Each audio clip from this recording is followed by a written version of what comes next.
faqat ilm bilan shug'ullanish kerak. Bu hammasi me'yorida bo'lishi kerak.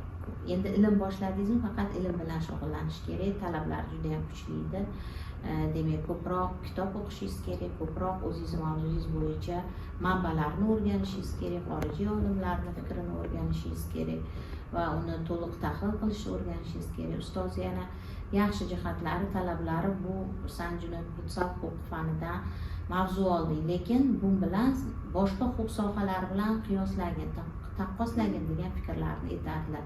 Faqat o'zingni yo'nalishing bo'yicha mutaxassis emas, balki boshqa sohalar bilan ham qiyoslab chiqchi, qanaqa ekan ularda, nimasi bilan farq qiladi. Ularda demak maqsad vazifasi boshqadir, predmeti boshqadir. Albatta biror bir mavzu o'rganilganda shuni birinchi atamasi, yuridik termin atamasidan boshlab, u so'z qayerlarda ishlatilgan